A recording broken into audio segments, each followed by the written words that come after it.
Hi, listeners. Welcome to the Grief Out Loud podcast produced by the Dougy Center for Grieving Children. I'm Jana DeCristofaro and wanted to give you just a little heads up as you listen to this episode. You'll be hearing references to our old name, which was Dear Dougy. So just so you don't get too confused, you're listening to the right podcast, and we look forward to bringing you even more great content under the Grief Out Loud name. Thanks for joining us.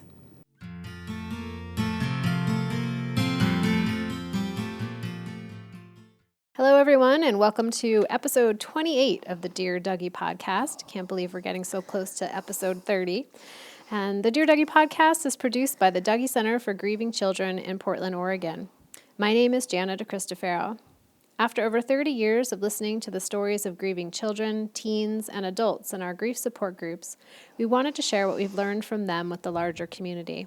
This podcast is a way to open up the often avoided conversation about grief. While we all experience loss during our lives, when it occurs, most of us don't know what to do, how to feel, or how to talk about it. So whether you're grieving a loss or wanting to support someone who is, we're here to answer the questions that matter to you. Today I'm joined by my colleague, Joan Schweizer, Hoff, who is back for the second time on the podcast. Welcome, Joan. Thank you. It's a pleasure to be here. Thanks for being here. I asked Joan to join me today so that we could focus this episode on how do you talk to children and teens after they've experienced a suicide death?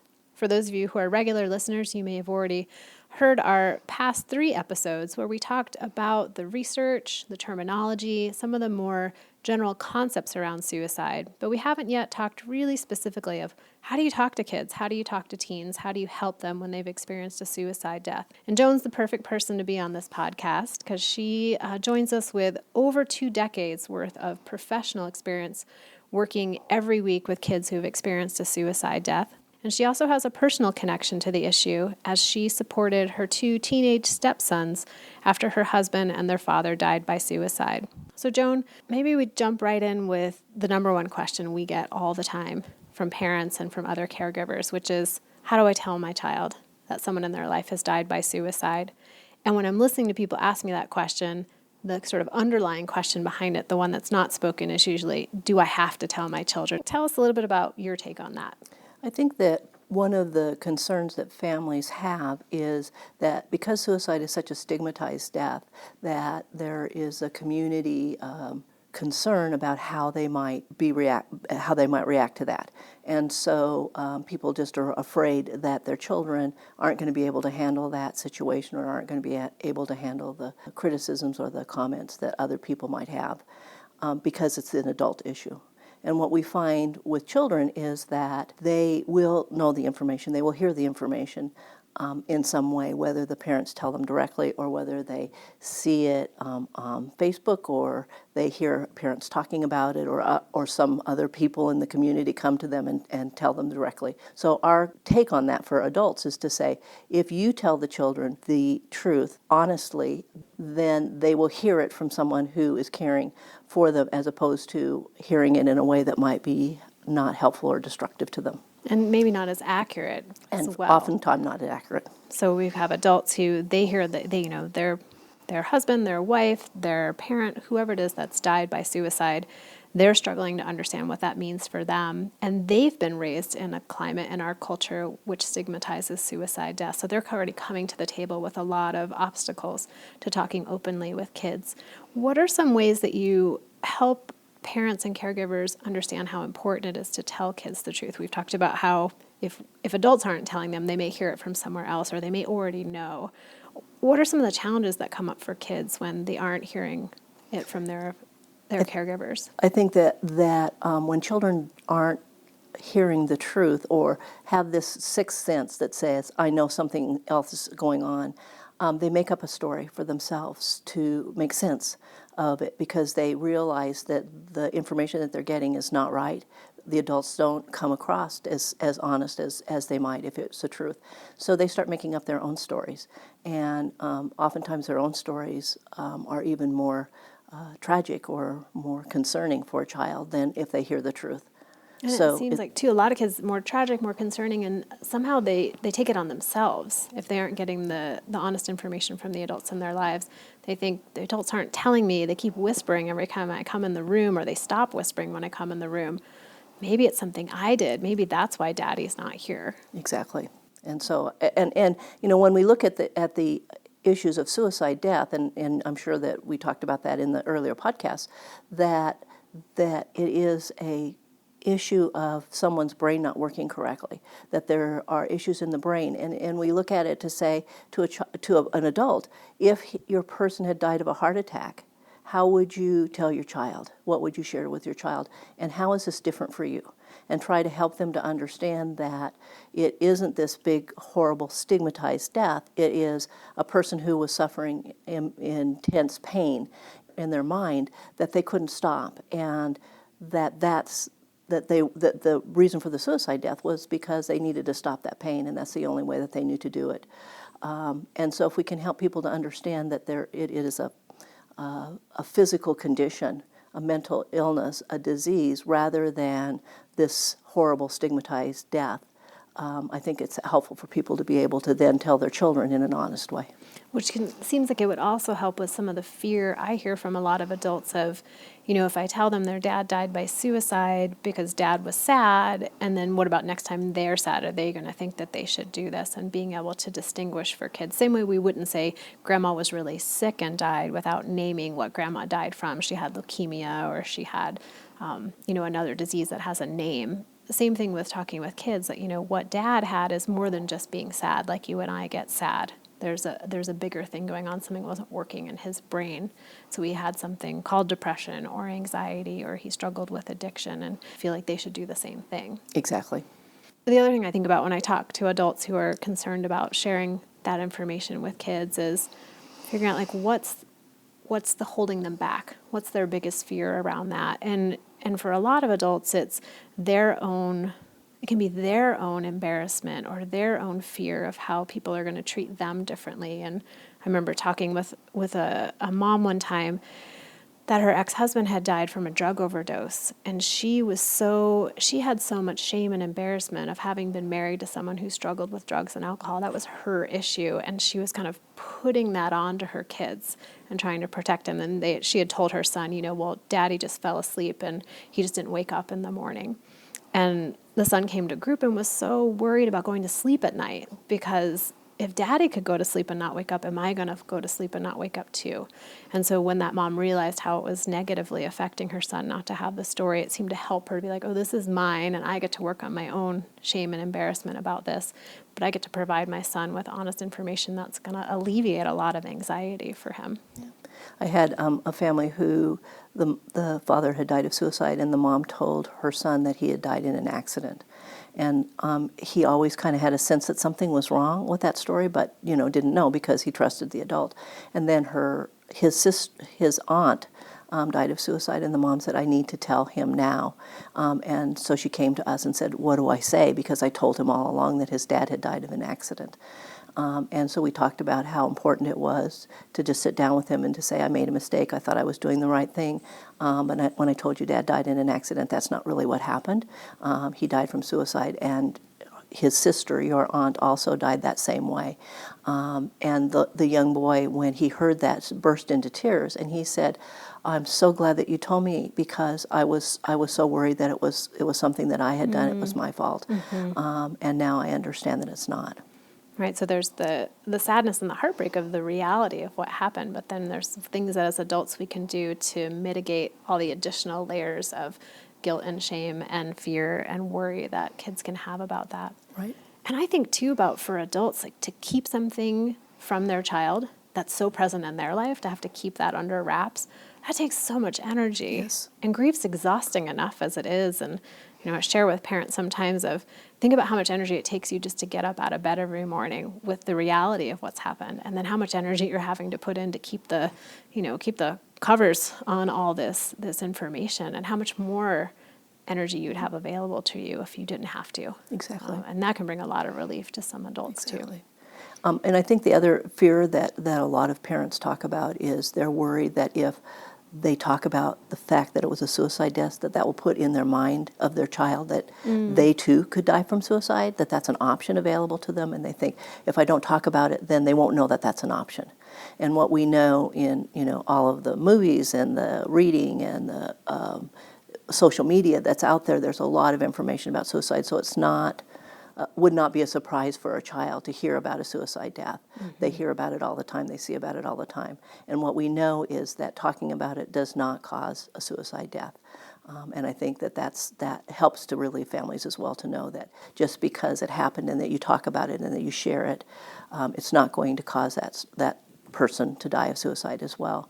In fact, with some of the issues around suicide, around depression, some of the mental illnesses that might be a genetic issue, you can help the family to understand that this is a risk factor that they need to pay attention to, and here are some things that you do if you're starting to feel some of the signs of depression or other mental illnesses, to do something and to get treatment and not end up cycling into a depression that causes someone to end up with similar such pain. to if you have a family history of heart disease or a family history of diabetes, and how you might do additional screening or preventative work to keep yourself healthy and safe in that way, and that family's opening up about talking about the struggles of mental illness and addiction and other things that oftentimes can be a part of suicide.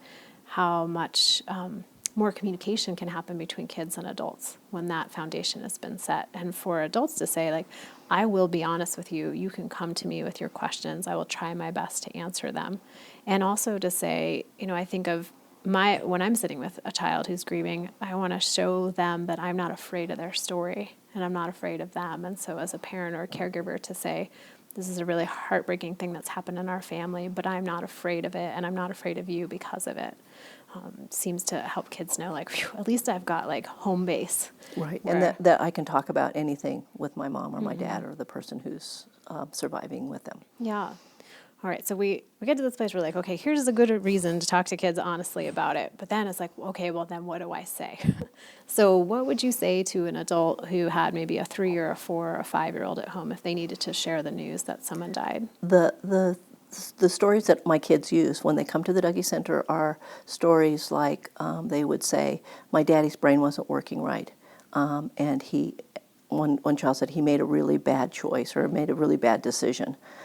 Other kids often talk about that there was something, some pain with Daddy that they couldn't fix, and that's the reason why he died. And for kids that young, do some of the kids know how the person died of suicide? Like, my dad shot himself or my dad hanged himself? Absolutely. In fact, I have a child right now who talks about how his dad put the bullet into the gun and he turned the gun the wrong way and shot himself in the heart. I have kids who talk about their parent who jumped off of a bridge or who hung themselves in the closet. So the children do, because they might ask that, we really recommend that people be honest and tell them the truth about what happened. Not necessarily going into lots of detail, because that's not necessarily what they need at that age, but they might ask that question. After you say he died, they might say, how did he die? And then it's important to be honest and share that. And so it might be something really simple, like Daddy took too many pills that the doctor gave to him, or Daddy jumped off of a bridge. So something really simple. And then it sounds like letting their questions guide what else you might share. Exactly. And usually they don't have a lot more questions. At that age, that's usually all that they need. The one thing that you'll find kind of surprising, I think, for a lot of parents with those young kids is that they tell everybody in the world what happened. And so you're in the grocery store, you're at the gas station, and they say, my daddy died, he shot himself. That's the way they process their grief. Which can be real hard for the adults in their lives. It's very challenging for the adults and for the people hearing the stories. They get, really kind of frozen, like, well, what do I say or what do I do about that? But just to be prepared to know that may happen with your kids, because that's the way they talk about any kind of death. Any child at that age will talk about that kind of death. And hopefully more and more people are listening to our podcast, and so they will feel more comfortable when the 3-year-old comes to them in the grocery store and says, this is my chocolate bar, and did you know my daddy died? All in the same sentence. Exactly. And so kids who are really young, they don't seem to have yet figured out or been socialized into that discomfort that other people have around grief. But then we start seeing 6, 7, 8, 9, usually around 8, 9 is when I see most kids being like, oh, you might have a story about my story, or you might have a feeling about me based on my story. So what are some of the things that you've heard that kids of that age need when talking about a suicide death? I think that what's helpful for them is to have strategies that help them to know what to say or what to do when those kind of topics come up in school. So some of the strategies for kids might be you don't have to tell them. If you don't feel comfortable sharing how the person died, you just say, I don't feel comfortable sharing that. So that's one strategy that they can do. They can be honest and direct and say, my dad shot himself, my dad jumped from a bridge. But understanding the reaction that they might get from other kids around that, I think is important to be able to say. And so when kids seem shocked or seem upset about that, then what do you do? So that they know when those kinds of situations come up that they can make choices about how they're going to handle it. Whether they tell the information or they don't tell the information is up to them, and it's important to have the strategies to deal with that. So kind of helping them prepare. And I imagine the adults in their life have already gone through their own experiences of going back to work or connecting with friends and family and responding to other people's emotions and reactions. So they've already got a good kind of repertoire of things they can talk with their kids about. And one of the things that we find happen a lot with families is that there are people who just disappear from your life. They don't know how to deal with suicide. They don't know how to respond to it, or they're just so afraid of the topic itself that they just disappear from these people's lives. And so just to warn or prepare kids for that, I think is really important. It's not anything that you did or said that is causing your friend not to want to spend time with you, that they're just some people who just don't understand suicide, death, and don't understand how to be able to react or respond to you, so they're just going to stay away from you. It's a reassurance, not something you did wrong, and it's not something that's wrong with you. Yeah. So when we think about kids who have had a suicide death, whether they're 3 or 8 or 14, what are some of the things that you have come across in your years of working with kids in this situation that are maybe unique to a suicide death, or an added layer to a child who's maybe had someone die from a heart attack or a car crash? I think one of the first things that comes up is that the whole question of why. Why did this happen? Why did it happen to me? Why did my mom leave me? Why did she, decide that I was not lovable enough for her to stay here? So those are kinds of questions that really come up a lot for the kids after a suicide death that are more easily explained, I think, if it was a heart attack. What are some of the things you've heard people, like maybe parents, can answer, how they could answer those questions, or ways that you've seen kids kind of make sense of that for themselves? I think that it's perfectly acceptable to say, I don't know, if you truly don't know the answer. When somebody said, why did he die from suicide? Why did he take his own life? The answer can be, we don't know. I don't know. Here's some things that might have contributed to that, some of the things that might be a part of that, but we don't know for sure why now, why him, that sort of thing. So it's okay to say that with kids, but not to say it if you know the answer to the question, how did he die? I don't know. If you do know, it's important to tell the truth. But there are some questions, like the why questions, that we don't know. Like as adults, we can model how we're sorting through all those things. Exactly. Well, I know your dad really did struggle with depression for many years, and he also struggled with drug and alcohol addiction or whatever it might be. But I don't know the actual reason why he chose that particular day. Those things I don't know. I'm not sure. What are your ideas? And oftentimes we turn it back to kids, and they have all kinds of ideas for why it might be. Exactly. And I think that's really important for the adults to be able to listen to what the kids have to say. And I think that's probably the greatest gift to the child is rather than having all the answers, just to ask the children the questions. What are you thinking? What's going on for you? One of the little boys, in a very young child, said, I think that the reason that my dad died was because Mom said he did something bad, and I think what he did bad was he said a bad word. Oh, so the child is trying to make sense, and that's the worst thing that you could do, is say some bad words. And so that must have been the reason why he died. And it's because the adults didn't give him enough information. But listening to him, it gives you the opportunity to if he is making up stories that aren't making sense or that may be destructive for him, that you can help to correct that misinformation for them. Which brings up another really good point around, when we want to answer kids' questions. Sometimes kids ask questions, but we might mishear what they're actually asking. So what tips do you have for parents to really get to the core of what the question is a child's asking? I think one of the best ways to do it is to repeat the question. So you're wondering what it was that caused your dad to die. And that may or may not be the question that the child has. And if it's not, they'll say, no, that's not what I'm asking. Right. And what I want to know is, what did he do? And then you can be specific with the answer that they're asking. So I think that that's one thing that's really helpful. Oh, and a big one too is like, where's mommy now? And as adults, we might hear that as like a bigger, existential question of like, where is mommy? And then what do we talk about that? But for a child, they might be like, where is mom's body right now? At the funeral home, is the answer to that question. Right. Yeah. So repeating the question back to the kids, asking them their ideas can oftentimes elicit what's their specific questions. Exactly. We can be answering that accurately. And it's not uncommon for kids when they ask questions is that they really want to tell you what they know. And so it's important for you to be able to elicit that from them so that you can get their information, what they know, what they think, what they're concerned about. And so I think that's a helpful way to get to those issues. So I'm wondering, so we talked about how important it is to tell the truth, maybe some ways of actually saying that. And it sounded like, honey, we have some really sad news. Daddy died. He died by suicide, and kind of go from there of what else kids need to know in terms of details, depending on their age too, using different language.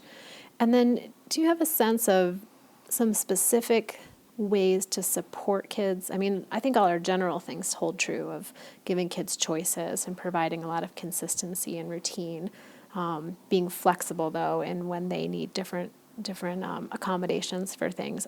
Are there specific things around kids who've had a suicide death that you found in your groups that can be helpful? I think that being able to talk about the issues and the concerns that they have. So, one of the concerns that comes up a lot for our kids is the guilt. I wasn't home that night when my dad killed himself, or I decided to stay at a friend's house instead of come home. And had I been home, maybe I would have been able to stop him from doing that. Had I taken the gun away from him, had I, made sure that there weren't any pills in the house. So a lot of times kids will take on that responsibility or that guilt of it was somehow they could have stopped it. So that's oftentimes a huge issue that when we talk about it, some of the other kids in the group will say, do you really think that would have stopped them? Or I thought that too for a while, but now I realize that, there was nothing that I could have done. So I think having the opportunity to talk about it and to really look realistically at some of the issues that are coming up for them is one way that'd be helpful. And so if you're home and you're a parent and you've got your kid, and you don't have a group of other kids who can say, hey, yeah, me too. I imagine as an adult, you could say, it's really interesting, Taylor, that you mentioned that, because I think all kinds of things, and I wonder throughout the day if I could have done something different, and here's what I've decided, even though I think that, I know I really couldn't have done anything. So there's a way, even if you're not in a support group, to be able to get that reassurance. And I think a lot of times people want to fix it for kids and make it better and to say, oh, no, it wasn't your fault. You didn't do anything wrong.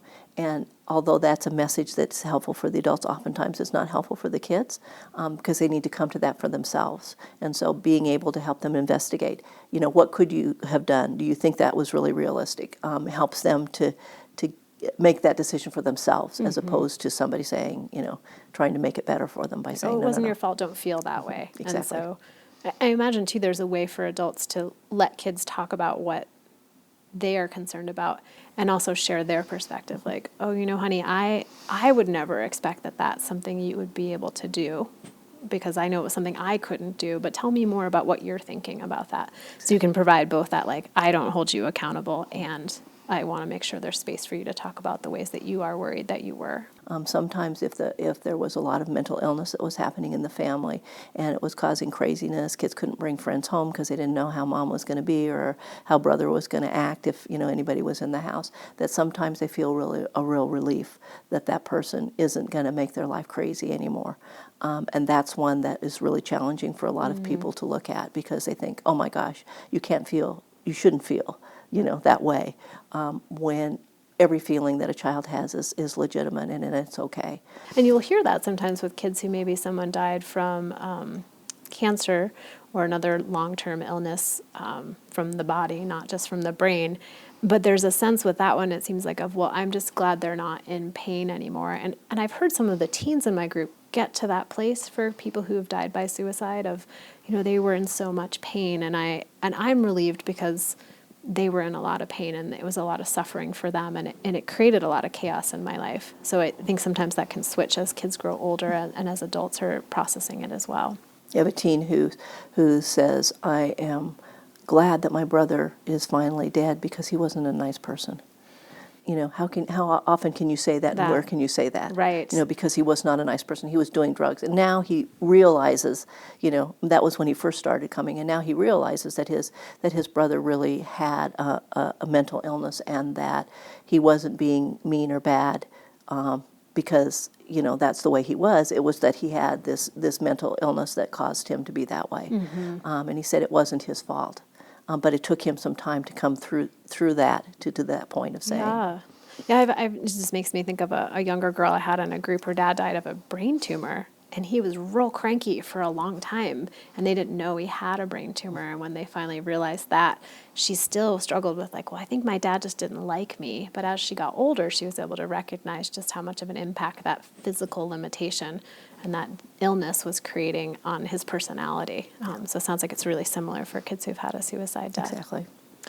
In our last few moments, one of the things we talked quite a bit about, and Donna and I talked about this in the past episodes, is how when someone dies by suicide, how they die oftentimes can eclipse who they were and their life. And is there something that you do with kids to help them remember who the person was and how they lived and not just how they died? I think that a lot of the work that we do in our groups and with kids individually is as to have them share, what do you remember about? What was the bravest thing your dad did? What was the most kind thing your mom did? So having them thinking about the stories of things that they did that were positive, that there was a good part of their life too.